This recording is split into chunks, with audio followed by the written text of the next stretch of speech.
comments from the FAU coaching staff, it just made me wonder, and maybe offense is different than defense, but how much of your scouting of an opponent is something other than watching game tape? Well, in this day and age, because of coverage and social media, you can get a lot. And there's a lot of times where we all do it, you'll just Google, freeze that. Hey, there's a guy over there in the shirt that's injured, who's that guy? Or looks like they were in a 4-down front or a 3-down front or blitzing. So there's a lot of information out there. In the first game, we have a new defense coordinator, so watching tape. Coach Spencer, that we know, was at Oklahoma State, and Coach Yersich, he was at Oklahoma State when I was at Oklahoma, competed against him. So, we're looking at Charlotte tape and where he was last year. So, there's a lot of information, but in this day and age of social media, you gather a lot, and we all kind of creep and follow everybody, I guess. Pass catching tight ends seem to get so much of the attention that it's easy to kind of come away with the conclusion that that's the direction the position is going. Say it again, please. Pass catching tight ends get so much attention, it's easy to think that that's the direction that the position is going. But is there still a real premium on tight ends who are really good blockers? Would it be a complete player? You have to block. If you look, you can just Google up, but I'm not sure the numbers, but the guy that won the Mackey Award last year probably had 60 catches, if that. And you're playing, like last year, Luke Farrell played 600 plays. So if he has 60 catches, which would be a lot for what we've done around here, what do you do on those other plays? So most of the time you're playing without the ball. It's very much a developmental position because we spread football. Everybody's playing with big receivers. If we spread and play with in my opinion, if you play a spread offense without a tight end, you're either going to run the quarterback a lot or you're going to throw it a lot. When you can put the quarterback, you add one more gap, you take a lot of stress off the offensive line, a lot of stress off the quarterback. You're a more complete team. So teaching an athletic kid to be a complete blocker or a complete player, to be a good blocker, makes you a better football team, makes him a complete player. Front row right, Austin. Hey, Kevin, you've talked a lot of times about how versatile the offense can be and shape it to the quarterback's strength. Throughout your career, who would you compare Justin Fields to for some of the other guys you've worked with? It's a good question because he's, we don't do a lot of quote running around, but when he takes off running, he's maybe as fast as I've seen at quarterback. He has the arm strength to make a lot of throws. I know Coach Dan, Coach Yersich are working hard just to get comfortable with what he sees, what he likes, how to get him off to a good start, get him in rhythm, get him going and build. And I've been around some talented players, but his skill set is probably as high as I've been around. It seems like there's no easy comparison. It seems to have a pretty unique skill set. Very much. At the same time, though, the real ones have the skill set on Saturday. And for example, years ago, Sam Bradford's second start, we're playing it really big. We're playing Miami, Florida, and I practiced a play 6-7 times. We were going to play fake and throw a post to Malcolm Kelly, this really outstanding receiver we had. And when we play faked, they didn't cover it, and Sam threw it to a fullback in the flat. I didn't practice that. But on Saturday, Sam, being a great player, made it look right, made it look easy. So the talented guys that can make the plays, that's nice, but the real ones have an active game day of playing well. And be interested as we get started with Justin and our other quarterback, and a lot of these young players, how they play on Saturday when they're out there and the lights are on is for real. Second row left, Ari. When you look at some of the challenges that Brandon Bowens had to overcome, both with injury and kind of having a setback with that injury and coming back and facing a 5-star kid that a lot of people thought could or would start this year, not to mention being a father and a lot of the stuff that he's done off the field, seeing him win this job and being in this position, can you just comment on everything that he's had to overcome and maybe what you view this journey for him as being? Well, I'm happy and proud of him, happy for him and his family. Still in competition though, because Nick's awfully good, right there battling, and I expect them to play, but just in this day and age where guys can, say, woe is me, or it's not going my way, to battle through it, to persevere and make it through tough times. And he plays a tough position, those non-glamorous positions where you're blocking all the time and no one sees you except your mom or your wife and all that stuff. So proud of the way he's battled. He's practiced really, to me, he's healthy. He's practicing as tough as he's ever practiced. He's practicing his low with great pad level in the run game. He's had a tremendous preseason, and he needed to. Our football team needed him to. At the same time, so is Nick Petit Ferrer. Nick's played well too. So we got some good depth there, and congratulate Brandon on a great spring and preseason. He has played. He has started. I think in 2016 he was playing some tight end in a big package that was done here years ago. So he's played. He's in a fifth year and played some football. So he's not a rookie, and I expect him to play well. It'll be interesting to see. I think Nick will get in the mix and play a lot too this year. One other non-related question. How do you guys balance the need to keep Justin in games as long as possible to gain experience, considering his age and inexperience, and also protecting him and keeping him healthy? Well, I mean, that's, you got to pick your spots. Of course, any play you can have critical error, and that quarterback can be exposed because the ball's in his hand every play.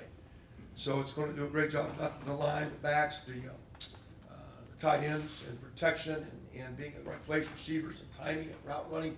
Every play that wide receiver's beating the defensive end rushing. He's not beating that cornerback. Everything's in relation to time. So we've got to be smart with it.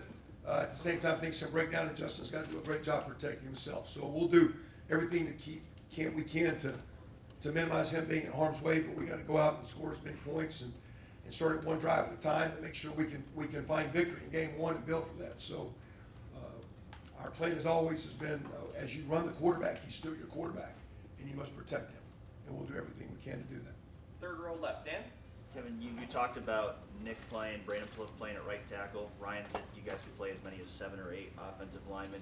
How do you balance that, rotating those guys up front with making sure that you still have a cohesive unit on the offensive line? That'll be, I think, a feel on the sideline that Coach Dudrawa will have, as you go through the game and look at the guy's eyes and the film. Does the guy need a blow? Does the guy need to sit down and calm down? Does the guy need some motivation? Does the other guy practice and play well enough that he's going to help us? So there's different, to me, ways in each game that can happen. I don't think it's a revolving door. I do feel comfortable. I think I think Josh Albies had a tremendous preseason. I think we're 4 deep at tackle. We're going to need those guys. We've talked a lot about Josh Meyer. Harry Miller's had an outstanding preseason as a young freshman playing positions with a lot of stress. I think we're very solid offensive guard with Wyatt, with Jonah, Gavin Kuppa there. I mean, there's some depth, there's some experience. So I think Coach Doug just play it by ear. If the guy needs a blow, I don't think we put the whole second team unit out there. I think you do like guys get used to playing together, working in combination, bumping off twist, working double teams. But I think to say we're just going to play 5 every game, I don't think that's the case. I think Greg will just get a feel and move as we go. We got to be careful because we don't want to lose our rhythm as an offense. We got to take care of that quarterback. We got to play all those different running backs, tight ends, receivers, but you don't want to lose your flow and rhythm as an offense. And what are the things that stand out to you when you're studying FAU's defense? What are some of the challenges they're going to present to you guys that you got to be prepared for? One of the challenges is you watch what they did last year, you watch their personnel, then you have a new defensive coordinator, and now you're watching another team, and sometimes those visions start blurring together. And a year ago, is he doing certain things because that fit personnel, things that they could do in their fronts, their blitzes, and coverages. Now he's at a different place, different athletes. They were very successful when Coach Spencer was at Charlotte last year. I think they finished the year 20th or 22nd in total defense. So they're playing pretty solid defense. So you think there's some carryover, but there'll be some jockeying in that first quarter, figuring out are those little X's and O's exactly where we thought they'd be. And quite honestly, in my 2 years here, we do a bunch of game planning. We do a bunch of work, and we go out there Saturday, and half the time they're lined up completely different than what we saw on tape. And your ability, you have a game plan until you get punched in the mouth. You have a game plan until a coordinator puts something out there different, and your ability to adjust as a coach, but also as players and as a young quarterback will help your offense flow. Front row right, Bill? You've been a head coach as well as an assistant. Ryan stepping into a job, first time ever. What has struck you as he's made this transition about how he's changed or how he's adapted to this new role? Yeah, I think that you said it right there is how he's changed, because he's in a different role, but in some ways I think he's tried to continue to be himself. I thought he did that last year. I thought he did a great job leading our football team in an interim role in trying to take the message, but in his words, his way, to not create something new, to try to reinvent things, but and I think that's a quality of a strong leader. I've been unbelievably impressed with his attitude, his energy. I've also been impressed with him just trying to be himself. I think he's got a lot of great strengths and he's going to do an outstanding job this year and in the future. You've coached under some great coaches. Without comparing him specifically to any of them, is there something that does strike you in terms of he handles this in a certain way that reminds me of so-and-so? It's different because, Coach Stoops is a defensive guy and Ryan's an offensive guy. So sometimes, but Coach Stoops had a confidence of, here's what we're doing, but you didn't feel like he was micromanaging a lot. At the same time, it could be very direct in time. Hey, here's what we're doing. Move on. We're doing this and this and this. I think he's got. Ryan has some of those strengths where he connects with people, but I think also he's very much has a way of getting his view that you feel like he's like pushing it down you. So again, I've just got a lot of respect for him as a coach, a lot of respect for him as a person. Watch him as a dad and a husband. I think he's a tremendous person. I think he's going to have a tremendous career. We'll see how it goes when the whistle tee it up and we start getting these games rolling here. We got time for just a couple more for coaching because I want to start to get players in here, folks. Time for two more. Over to the left, Doug. Kevin, you had so much success as an offensive coordinator and play caller. Then when you became a head coach, what was that transition like for you in terms of this is what I do well, this is what I've always done well, but now I'm in charge of a team? And then, just what advice would you have for a guy like Ryan who's going through that now? Well, a little bit different because at that time we had 9 assistant coaches. Now we have 10, so we have 5 on offense, 5 on defense, plus the head coach. What I decided to do when I watched Coach Stoops, I mentioned earlier, who was a defensive coach, he was always with the defense. It was 5 and 5. So I decided to put 5 coaches on defense. I was basically one of the 5 offensive coaches when I was head coach. So that put a little bit more, I was a little bit more involved in the position. I think Coach Day has the ability to be a part of the offense, help a little bit with quarterbacks, have a great picture, have a great view of the big picture, but I think he has the freedom, he can step out of the room a little bit more with Coach Scherster's background, with knowing exactly what he's getting with Coach Dudrawa, because he's worked with now a couple of years, with Coach Alford, with Coach Hartline, myself. So he can come in and inject. Matter of fact, we can sit in meetings and start talking about things, and there'll be someone saying, listen, knowing Coach Day, we're not going that direction. Maybe let's get back to this formation or this thought process. So, and again, I haven't given a lot of advice. I've tried to be a great teammate. So I trust him as a leader, and I've tried to do everything I can. As an assistant coach, someone said to me years ago, your job is to assist the coach. And I've tried to do as much as I can to be a great assistant and help him and help our team win. And again, I think he's doing a tremendous job for our football program. 4th row middle, Murph. Kevin, going back to your game planning for week 1, Coach Hafley said it's a lot about us and doing what we want to do, no offense to the opponent.